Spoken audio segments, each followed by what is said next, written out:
morning, students, and welcome to the second recording of our TPG1501.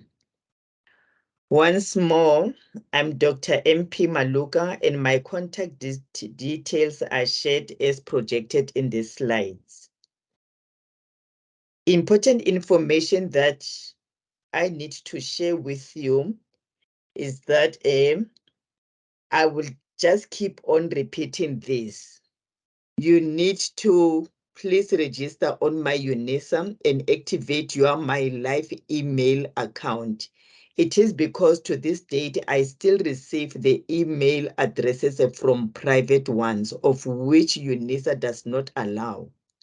Always make it a point that when you communicate with any of the UNISA staff members, you make use of the recognized My Life email address, and make sure that you have regular access to the My UNISA module website.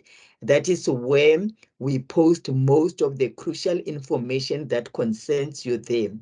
The reason is that if you make use of your private emails, you will not be in a position to access the information that we share with you, and as well as your group website. So this tutorial letter contains important information about your module. That is a tutorial letters, a tutorial letters 101 and a tutorial letters 102. All those are posted on your UNISA module website. The other important information that I'm sharing with you today is that we will be tackling more of assessment 2. Remember that previously we dealt on assessment 1, which incorporated more of your teaching practical placement. So for today, we are going to concentrate on some finer details that concerns assessment 2. So all the requirements will be outlined that regards assessment 2.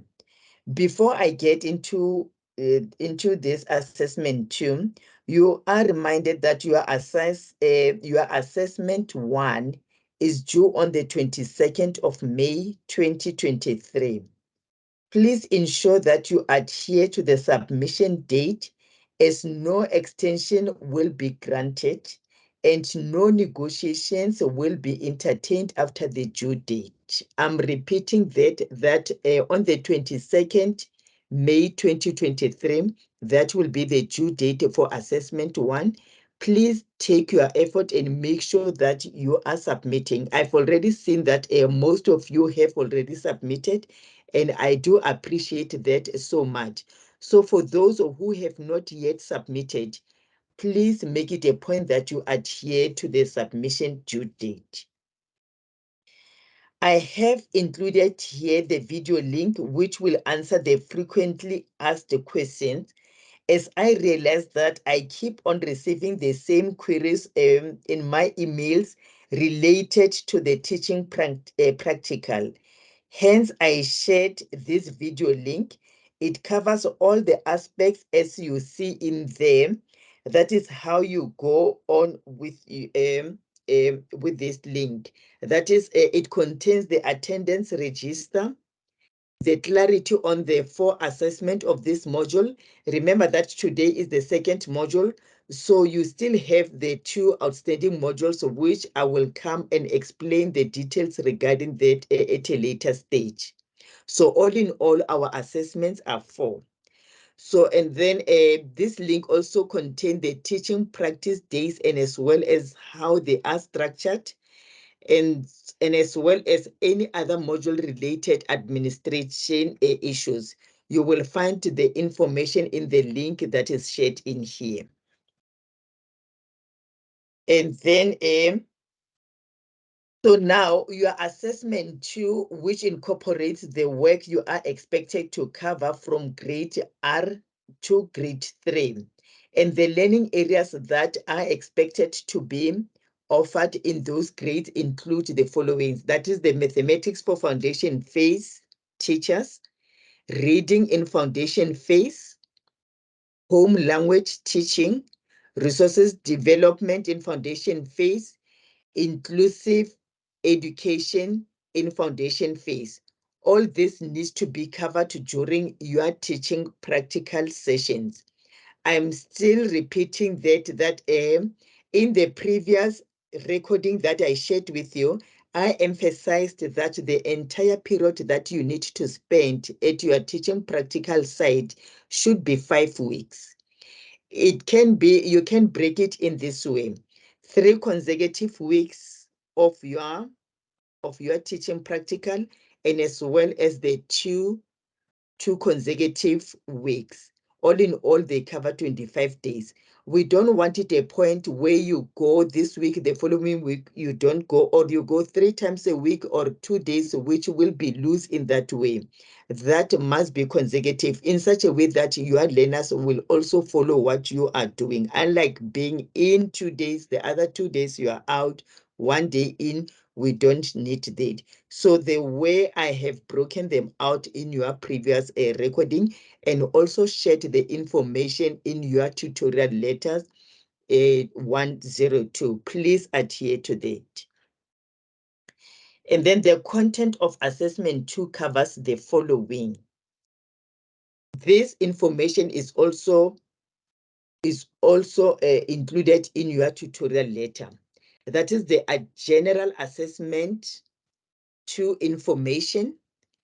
The assessment due date is also in them. The assignments, examination portfolios, as I indicated that at a later stage will come and share more information related to the examination portfolio. That is assessment 53 and assessment 54.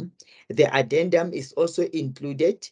And then the assessment 2 contains the principal's report, which must be strictly completed by the principal.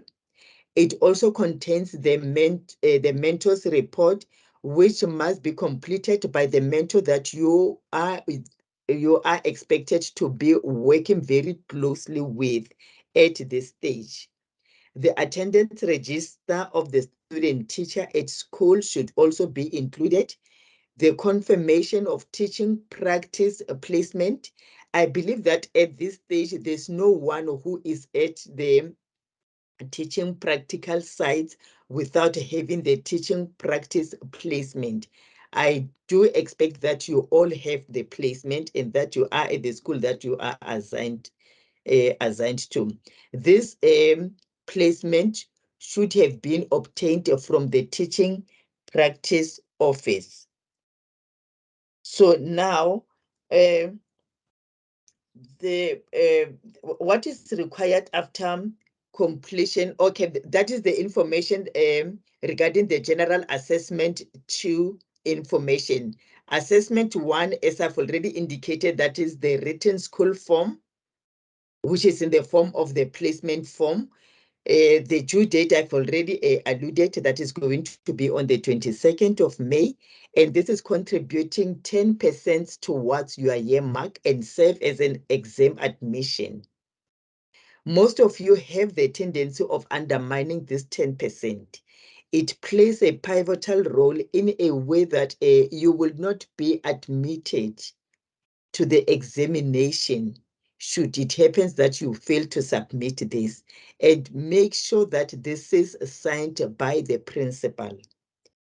If you did not submit this assessment 1, you are going to fail the module. I am not threatening you, but all what I'm saying is that this is mandatory.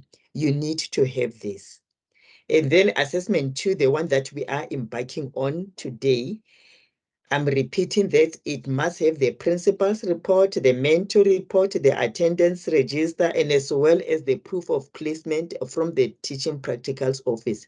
Should it happen that you miss the placement form that you have obtained from the teaching practicals office, your assessment is not going to be considered. Your assessment is not going to be considered. That is so key. And then once you have completed your assessment 2, please upload it on my UNISA using your My Life email address. and it must come as one assessment. It shouldn't be submitted on separate sheets as we cannot link those loose papers. Make it a point that you submit it as one document. Everything, any documentation not attached will result in 0. We always come across the loose sheets which are not coming in the form of one document, and it becomes very difficult for us to trace that this one belongs to Maloka, this one belongs to this particular student. So make it a point that you submit it as one document. Any missing document is going to result into 0%. Any missing signatures, the mentor signature is key, and as well as that one of the principal. All signatures must be authentic. We are not going to entertain the cut and paste. We can easily tell if the students have made the cut and paste and that particular signature is not authentic. Make sure that you get the original signature from the principal and from your mentor teacher. Any date discrepancies will result into 0%. Any academic dishonesty, 0%, and that will lead to students facing the disciplinary hearing. To ensure that you conduct your teaching practicals at the school that you are placed at, make sure that you complete this principal's report as I have projected. It must contain your address, the province in which you are, the relevant contact details, the name and your name and surname, your student number, the date of teaching practice at school. You must indicate that you have started from this date up to this date, and that the entire period of your teaching practicals covers 25 days. And you must complete the following questions as honestly as possible. Did you personally meet the student in your office? All those questions need to be covered. Did the student discuss the days of teaching practice with you? Were the requirements of UNISA teaching practicals explained to you by the student? I cannot read them all, but as you see, all this information needs to be completed by the principal. And the school stamp needs to be the school stamp needs to be put down in here, and as the principals also append her or his signature. The mentor's report is also supposed to fill in this document, the contact detail, all the details that will be due to him or her must be covered. The same way as you did with the principal's report must also be done with the mentor's report. And then attendance register is also very key in here. And we don't want the forgeries. Anything that you put in here must be authentic, because we can easily pick it up that this has been the cut and paste that is which will not be the original, and that will also be leading you to the failure. So this is also very, very important. Make sure that you fill it in all the days that you'll be going to school. You append your signature. Obviously, with the teaching practical 1501, you will be focusing on the grade R's. So I expect that you will be having all the signatures and the dates that will be covering the entire 25 days that is expected from you to be at the school. And then make sure that by now you have the confirmation of your teaching practicals received from the teaching practice office. Again, I'm still receiving the emails wherein the students are asking where they should obtain their teaching practice placement. I have emphasized this in the discussion forums. I have emphasized this in the announcement, in the emails that you have been sending. but I keep on receiving those emails which are just piling up my mails. So make sure that you have that confirmation of your teaching practicals from the teaching practicals office. You must attach the placement confirmation which you received after you submitted your DSAR form to the teaching practice office. So meaning that when you will be submitting your assignment 1 on the 22nd of May, the DSAR form must also be available. And then this confirmation should be sent to your My Life account.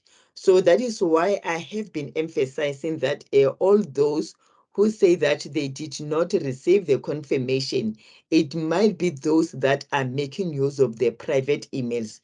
Should it happen that you depend on your private email, just make sure that you activate your My Life account, as you will not be receiving all the official documentations from UNISA or from the Teaching Practicals Office. And then the students must be placed by the TPO before the commencement of any teaching practice. I believe that by now you are all placed, because the teaching practicals sessions for these first terms have already started. And then all the information, including the teaching practicals office, is well documented in your tutorial letter 102. Please do not confuse these tutorial letters. Tutorial letter 101 deals with matters that relates to teaching and learning.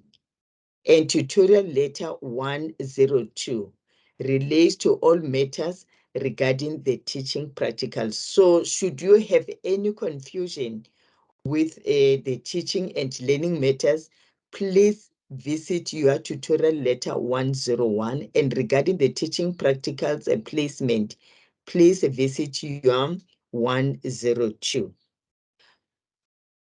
Time is running by, so don't let procrastination take over your life. Be brave and take risk. Your life is happening right now. So I'm leaving you with this quotation by Roy Bennett. The sooner, the better you start with your work. Because if you keep on delaying, you will be coming to us requesting the extensions of the submissions of assignment, which is not allowed. You have been given this assessment way on time. We have given you sufficient time that you can go through this. I keep on posting on the announcement. I keep on posting under the discussion forums. And also very important, whatever that you do not understand, you can always discuss or find out from your classmates, from other TPG 1501 students who have registered.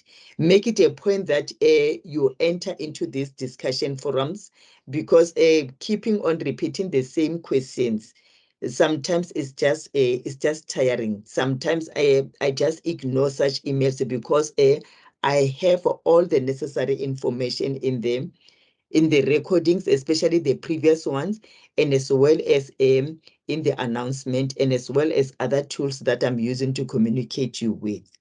So with that said, I'm saying, please make sure that you endeavor on your work and make sure that you don't procrastinate. Thank you so much, and wishing you all the best in your assessment for this academic year. Okay, we will meet again next time when I will be presenting assessment, the examination portfolios. Thank you. Bye.